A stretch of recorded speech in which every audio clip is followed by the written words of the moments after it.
Welcome to the very first episode of Richie Reads the Room.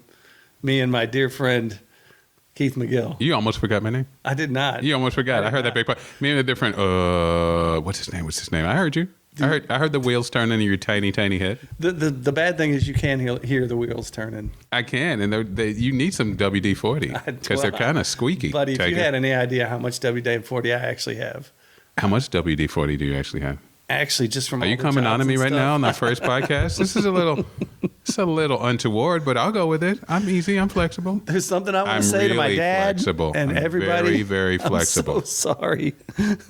Well, you're a free man. You know what I'm saying? You can do what you want to. You're a single guy. You don't have to explain anything to anybody. It's 2023, Rich. Not only do I have so much WD-40, I'm really proud of it because I have so many hardworking country mechanic farmer relatives that I grew up with that I've collected all this WD-40. I've got a case of all different kinds of cans of any kind of bolt loosening lubricant. Again, this is getting very sexy. It is. Well, I'll tell you something. You're trying to loosen my bolts. The stuff in the I wish I had that thing in front of me because the names of them and all of it will kill you. I mean, this is stuff from the 60s and 70s. Oh yeah, it's just like lye asbestos paste. Yeah. It'll loosen anything up, anything. Lungs, anything. It'll make you breathe weird. It'll Fingertips. make you dizzy. Yep. But I tell you what, it'll knock a bolt loose and boom, that bolt is gone, and so is your sense of smell. But back in the 50s, bolt be gone came with just a little pinch of cocaine. A lot of people don't know that. You learn on this podcast, people. You will learn all kinds of cool stuff on this podcast. Many things. And so I'm into tools. Okay. That's why I had you on the thing. Was this the... Okay, first of all, ouch. But also, this has gotten really innuendo-y. Boat looseners, and I've got a lot of lubricant, and I'm into tools. Just come out, Rich.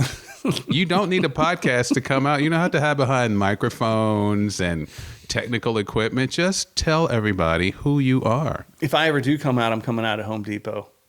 Because I can still build shit. I think you should. I think you should be in the middle of carpentry. Like, by the way, guys, kind of like you. And then just keep building. I could actually be in the Home Depot sexy middle-aged dad bod guy calendar. I'd be in better shape now, but my NutriBullet threw a rod. There you go. There you go. That thing you bought at 3 a.m. that you expected to last the rest of your life, you pushed it twice. Like, how come I don't have a kale smoothie? Why does it have chunks of green stuff in the bottom of this thing I can't clean because of the blades? Yeah, but you know what? I took it apart and fixed it. Of course you did. Did you spray some Bolt Be Gone in there? Get a little contact high from the... Actually, I used coconut oil because it's food stuff. Oh, that's good. That's a good move.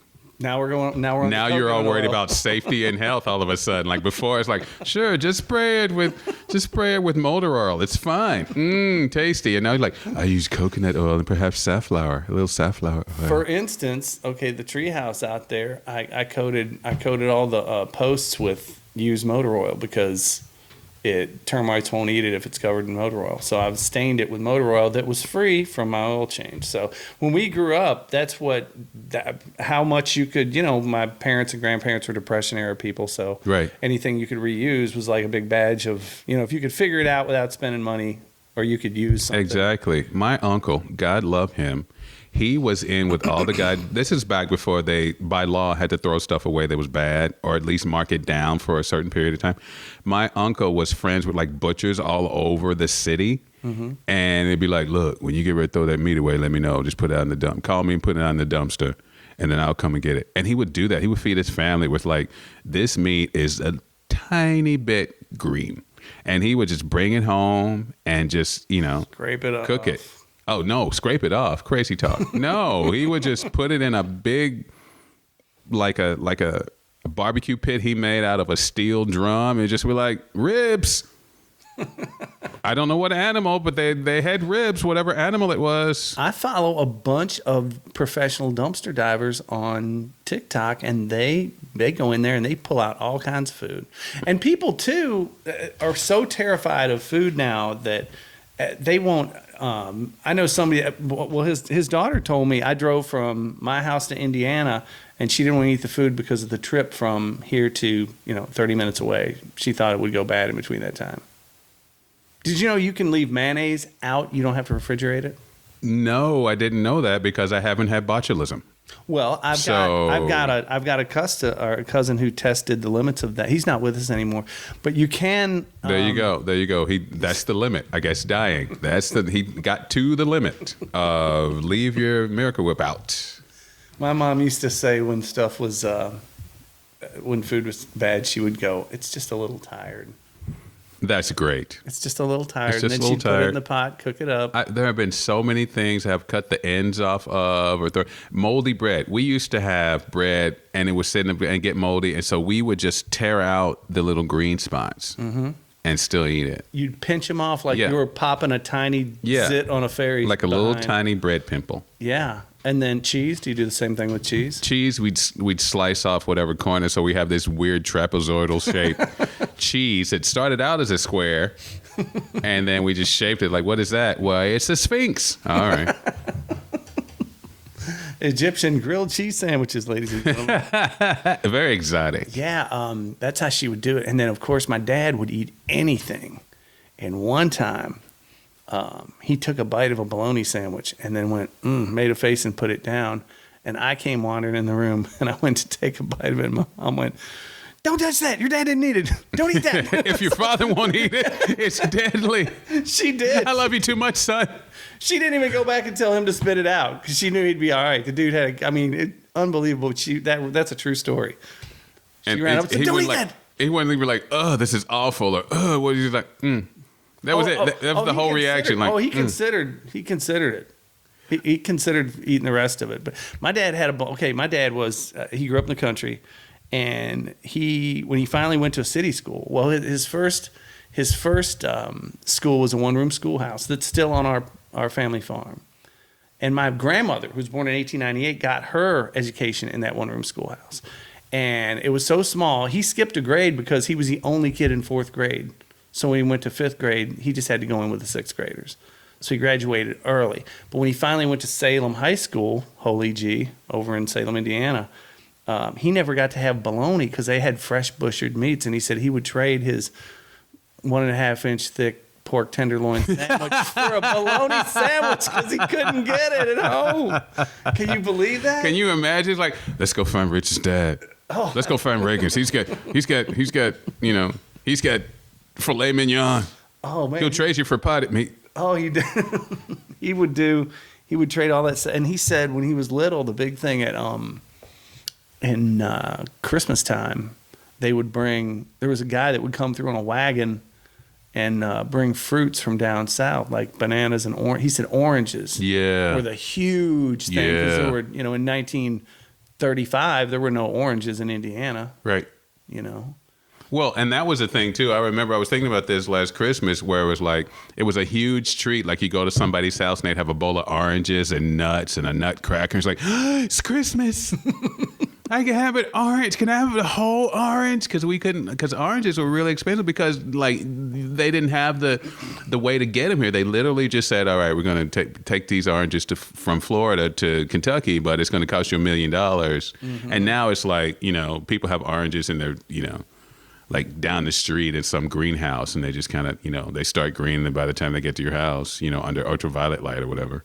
Well, now think of all the cool things they've got, like over in Japan, that they put in vending machines. They put everything in vending machines. Everything. You can buy clothing from a vending machine. People.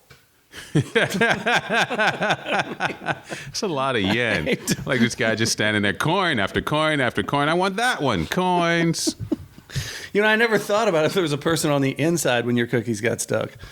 Can you just? Wouldn't that be awful if you got stuck in the vending machine? It's like it starts to spin and you're just hanging upside down. I'm just going to put that water anywhere. Did y'all hear that? Why don't you just stick that wherever you want? That was great. That was one of our many sound effects.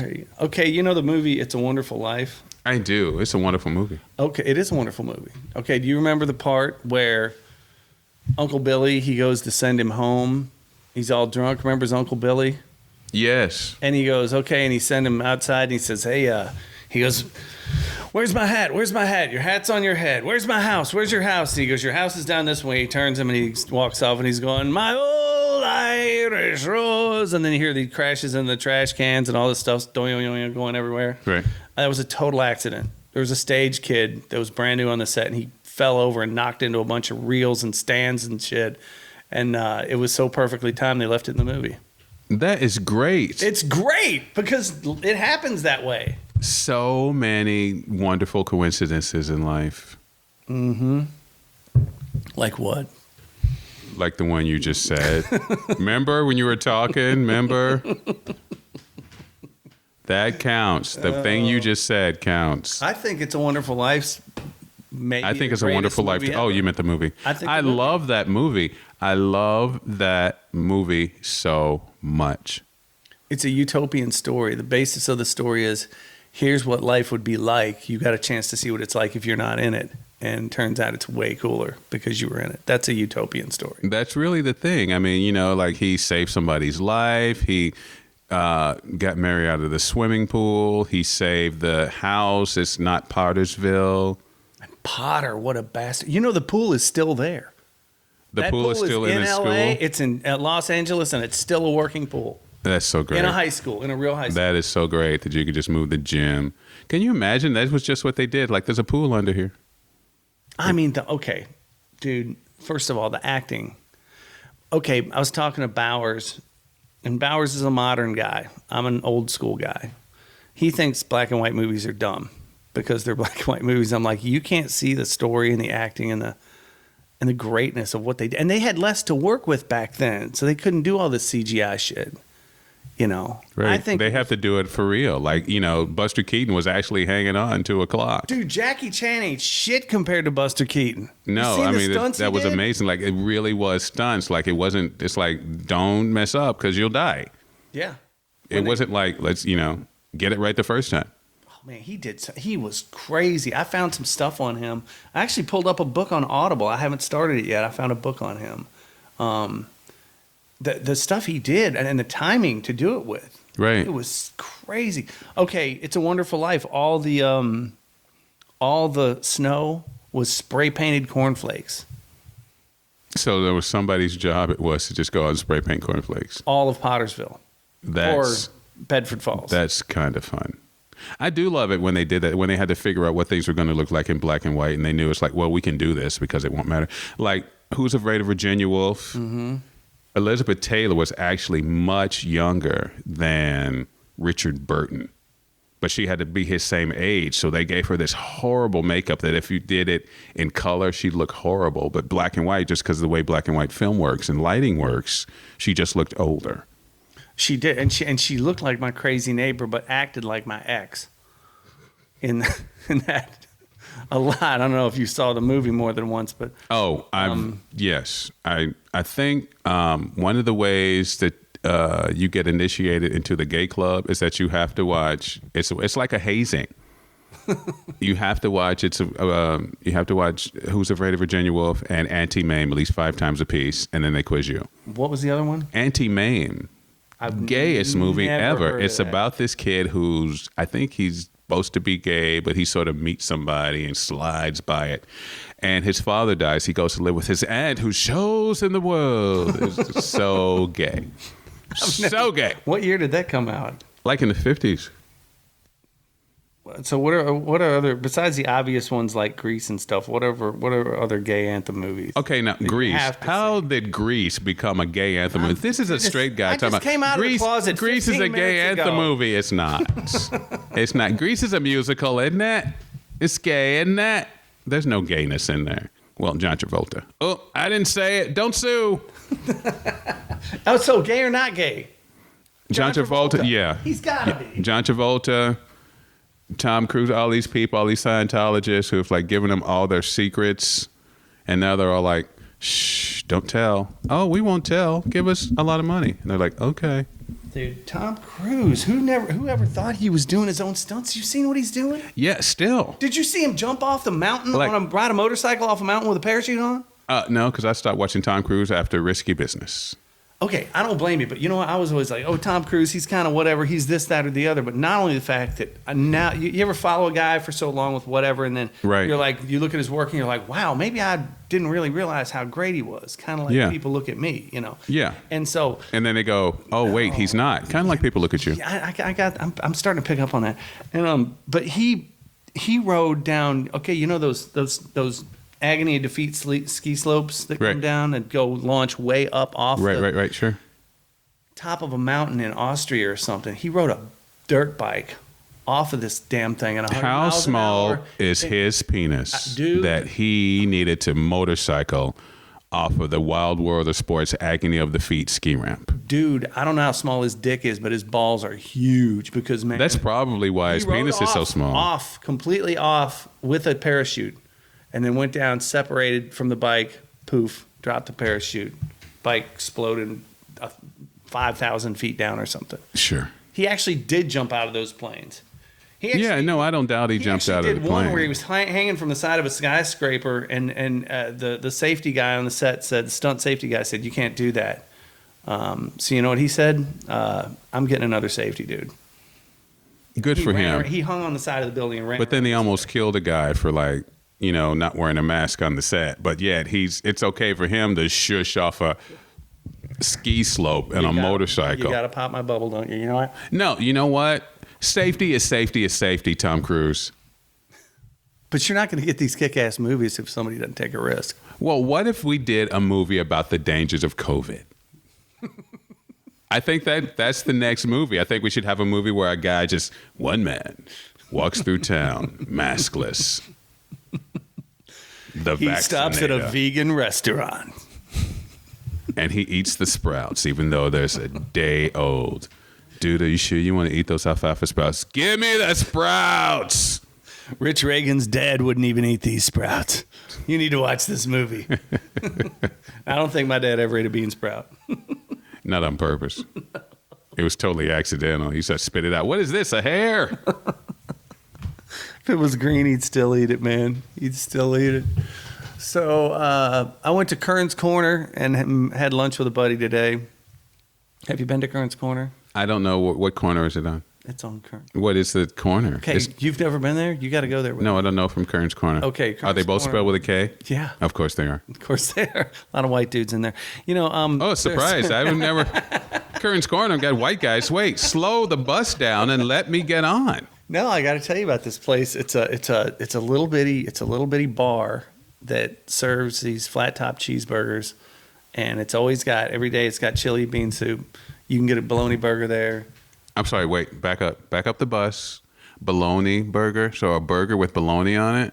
Actually, a bologna burger is actually a big half-inch slice thick of bologna, that's bologna. fried on a grill. Oh, so they Jesus call it a Christ. bologna burger. No. You like bologna? I do like bologna, but it can't be thick like that. It would be 2 slices with cheese in between. And then melted and fried and delicious. Right, that's what I do. But you can get a bologna burger like that, or you can get a burger with a slice of bologna and cheese on it. Well, that's different. Which I've never had, but the dude was talking to me about it today. But all their food is consistent as hell. It's awesome. They just got these old bartenders. It's the most laid back place you've ever been. They've still got a payphone because all the bookies hang out there. So it's just old guys and bookies. On one TV, there's ESPN. On the other one, there's TVG Sports horse racing on there. It's all cash. There's an ATM if you want to get some money. And the Kearns, old man Kearns, bought it back in 60s. And his Catholic parish gave him the money to buy it. The Catholic Church gave him the money to get this bar. To get the guys off the street? I don't know. And onto the corner? I don't know, but that's what he did. He did this, and then his sons took over, Jeff and Bobby. And actually, I just found out yesterday that Jeff had passed away a few months ago, so that sucks, man. This dude always had a good joke. He was always funny as hell. It was cool as hell. But, man, the food is great. The vibe is great. Like, if you go, hey, man, I got a headache, they're like, here, they get a big thing of Tylenol and give it to you. They don't go, we're not allowed to give out, like any other store would do. When there's no real menu. There's a menu just on the door by the bathroom. And when you order, they come back later and they go, what'd you have? And you go, I had a burger, bowl of chili, and 2 beers. And they're like, okay. $18 or whatever. It's the greatest place in the world. It's so cool. And every time you're there, there's no drama, there's no bullshit. It's just old dudes. You know, there's a few women that come in there, you know, but it's a great place. It's right down the road from you, I think. Where is it? Okay, you know where the Kroger is, where Taylorsville and Bardstown meet. Oh, I know where that is. And there's right around the corner, there's Domino's and then Kearns. I know where that is. Bambi Bar's across the street a few doors down. Yeah, I know where that is. So, yeah, it's a really good burger. They get their burger meat from Kingsley's Butcher Shop. We're right around the corner. Which is also right around Also the corner. begins with a K. Kingsley and Kearns Corner. I think I'm starting to see creating crap for you to chew on. Once you get to that third K, it's kind of... It's really hard. K's a hard letter. You know, I think the hardest part of a Klan meeting must be the ceiling fans. I think so. Like, Jedediah, take your hat off. I'm trying to make a speech. I'm trying to make a hate speech up here. Can you take that off? Did you see that scene with the thing in Django Unchained? There's that famous scene where the dudes are all had the masks and they're on a raid and they can't see out of the eye holes and they start complaining. The guy's like, "You son of a bitch! My wife's been all night making these damn masks." He's like, "Fuck you, man!" It was so great. Oh, the everyday worries of racists, huh? Who can't relate? It's terrible to be a racist. Yeah, I'm learning so much about you, you big gay racist. You big gay green bologna eating racist. You heard it right here. First podcast. We're not holding anything back right now. Big gay race has been macking on me whole show. So what's your favorite thing about hecklers? That they leave, that they go home at the end. That it's like, you really can't heckle me at my house. I think hecklers are the most entitled people on earth. I think they and the thing is, here's the thing about hecklers. The thing about hecklers is that they're not always very obviously, hey, I'm going to make jokes and be funny and make you feel like crap. It's like, but they are very entitled because the thing about hecklers is that, look at me.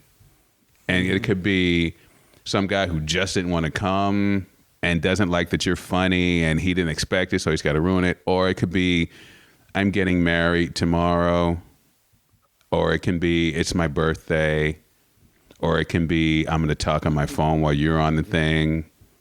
You know, it's that idea that, well, I can't give attention to you because this day is about me all the way until it's over, because it's a very short window of me, of meanness, right? I'm not going to be a bachelorette my whole life. It's not going to be my birthday tomorrow. Nobody will care about that. So I have to stretch this out as much as possible. Like, I think if we had a birthday week for people, there wouldn't be hecklers. I think there'd just be like, no, you get more than one day. Don't use it all at the comedy club. Save some for church. They don't heckle in church. Oh, don't they?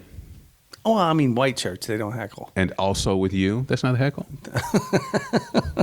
And also with you. It's like, it's a very passive aggressive. Peace be with you. And also with you. Also with you. Don't give me all the peace. Make me responsible for the peace. Great, now I've got all the peace. You take some of this peace back. Also with you. I think the entitlement it starts way before the act of the heckling. Because if you think about it, the fact that they are under the assumption that they can come in there and they go to the comedy club once every 3 years, and then they're in front of a seasoned nightclub veteran that is loaded for bear, that not only does this shit every other show, has to deal with somebody every other show, but they're loaded with comebacks. And they've got the mic, and they've got the light, and they've got the crowd on their side, and they've got security on their side. And you really think you're going to follow this thing through the end and look like the cooler dude? That you're going to win. That you're not going to win. If somebody, here's the thing though, here's the diff. If somebody is super funny and killing it, and you're just like, you're not paying attention to me, I want to heckle, they're going to blow you out of the way, they're going to shoot you down. If you're sucking, if you suck that night and the crowd is not, like if any of those factors you said, the crowd is not your friend, security's horrible, the heckler lucks out and gets a really funny joke in, you lose. So then there's tricky. So then you just have to do kind of like, repair work to get out of the thing. Like, oh, you're right. Anyway, back to my wife. I've had a couple of people have some really good comebacks. And I give them props unless they're that person that's been being a dick the whole time. I don't give them props. But for somebody, like, sometimes you have those people that will say something, yell it out, and it's just funny and it's cool and they're not heckling. And that's awesome. Right. And you have to know the difference between that. I've had nights where somebody said da da da da, and I went attack, attack, attack, and the crowd was like, ooh. I was like, too soon. It was too soon. They hadn't, like, because, like, number one, here's the rules of putting down a heckler. Number one, the crowd has to hate them. Mm-hmm. Like, enough of the crowd. Like, it can't be, because you've had those hecklers where it's like they're in the front row and they say stuff just loud enough for you to hear and throw off your timing. But, like, the guy in the back row has no idea that's happening. And he's wondering why you're self-destructing on stage. Right? So the whole crowd has to be like, shut up. Mm-hmm. Right? Number two, you have to win. You can't get in a fight with a heckler and lose. You know, I mean, you know, and some heckle lines are hard. Like, you ain't funny. Oh, okay, you're right, I guess. I'm sorry. Well, you know, for instance, I think you were there. Well, we were both there at the show to dedicate for Big John. And I walked down on stage and I said, hey, how come there's not this many people here on a Friday? And somebody yelled, because you were headlining. Nice. You open the door for that, though. I mean, you're in a room full of comedians. Yeah, you open the door for that. I don't know, man. I think that, and it's funny too, because they're always the person that comes up afterward and's like, man, you're funny as hell. I'm like, dude, how did I know? How do you not get it? Or when they say it was like, I was helping you out. That's the thing. And I just go, no, you weren't at all. No. Get out. No, you weren't heckling me at all. You weren't helping. Please get out. Hey, I came up with something yesterday I wanted to share with you. I thought about that the fact that, you know, there's guys out there, regular people named Michael Jordan or I know a guy named Michael Bolton. Or Michael Bolton. It always seems like Mike's. I know a Mike Tyson. It's a lucky moment. Well, because Michael's such a common name, and I guess the last names they have are common last names. They're always pretty There's basic. not 2 or 3 people out there named Celine Dion, I'm going to guess, unless they're drag queens. Yeah. And then there are probably a lot of Celine Dion drag queens. Yeah, I know this other guy named Costi Anakalopoulos.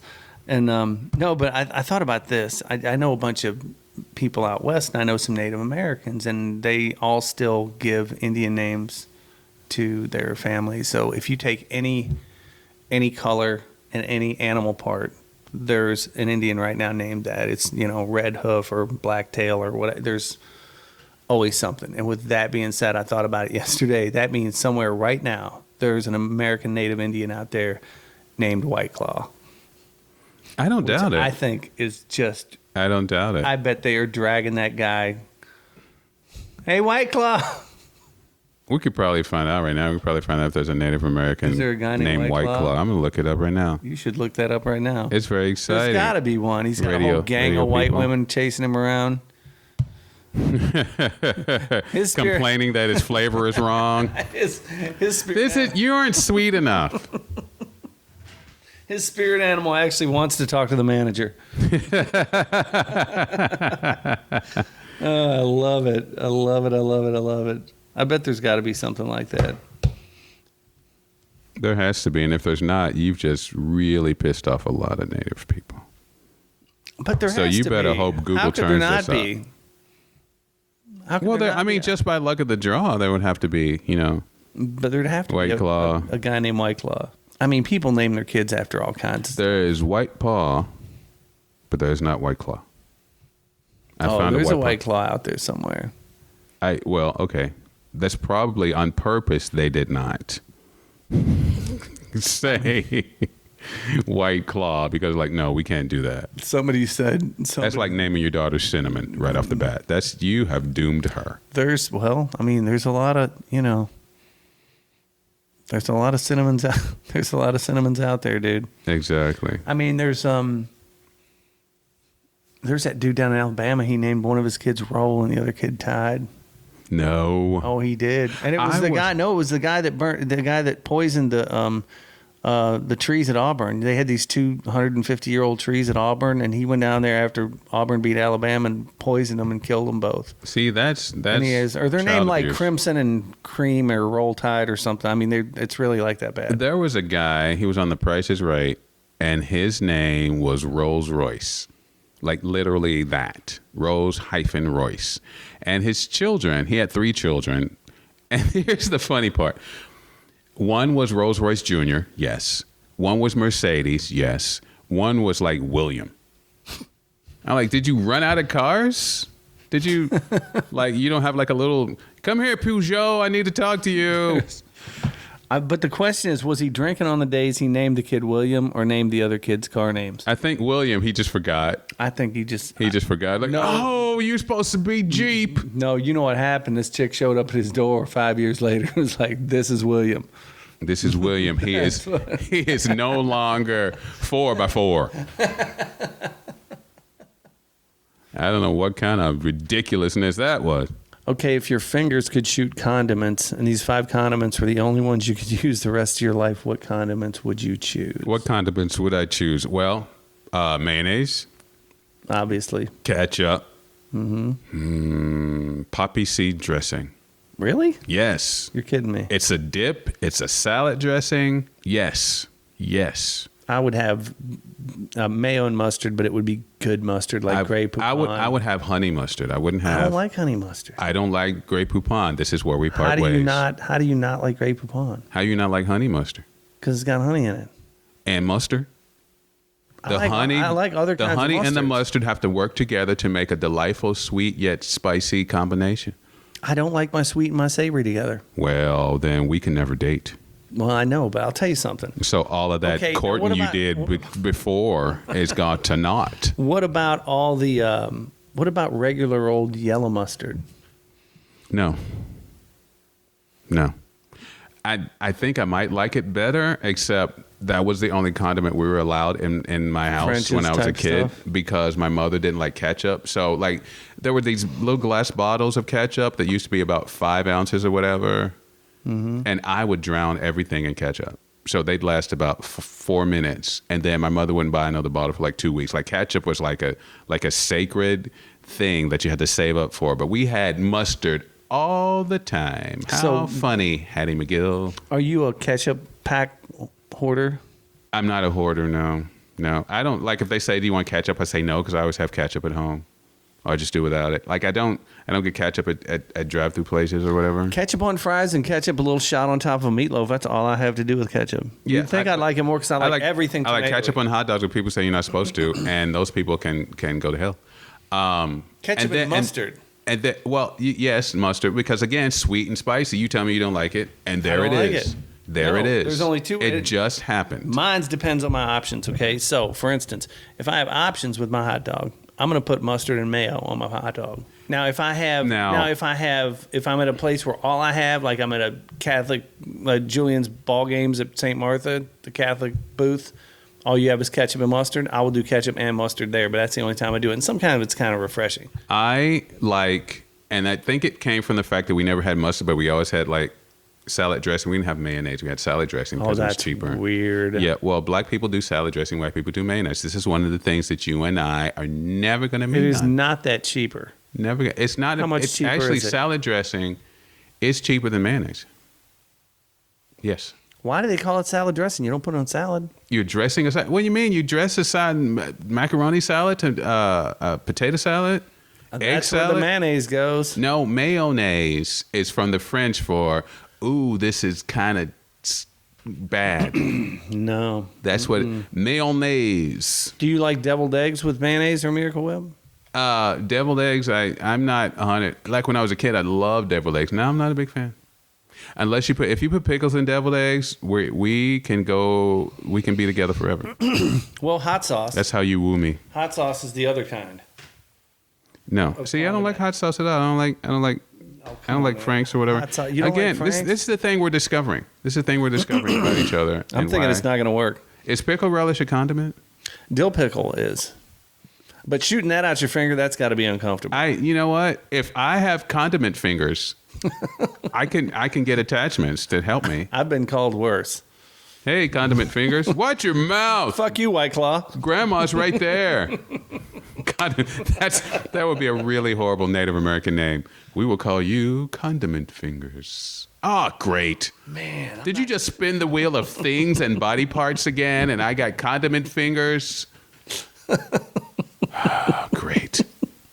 He's never going to get invited to another potluck again. Don't ask Condiment Fingers there. Or he could be a big hit at the kids' party. You never know. So we got mayonnaise, mustard, ketchup, hot sauce, poppy seed, honey mustard. You only got 5 fingers. You got 5 you can No, pick. I didn't put hot sauce in my fingers. I'm just saying, what's in your other finger? Mayonnaise, mustard, ketchup, poppy seed dressing, and mayonnaise, honey mustard, ketchup, poppy seed dressing. What's my? I thought I know it. We'll throw in $1,000 for good measure. Oh, ranch dressing. No. Hey, you didn't say Miracle Whip on one of those 5 fingers. You said Miracle Whip mayonnaise. / mayonnaise, whatever. Okay, yeah, you got to have something. Whatever the white goopy cream. thing is to make a delightful cream sandwich thing. spread. Okay, we're going to leave it at that. This is the end of it. Thank you, everybody, for listening to this very first one. Thank you, Keith McGill. Richie read the room, people. He read it. Richie reads the room. I like it. I think it's a good name. I think it'll stick. I think it's going to stick. Thanks a lot, buddy. Appreciate you.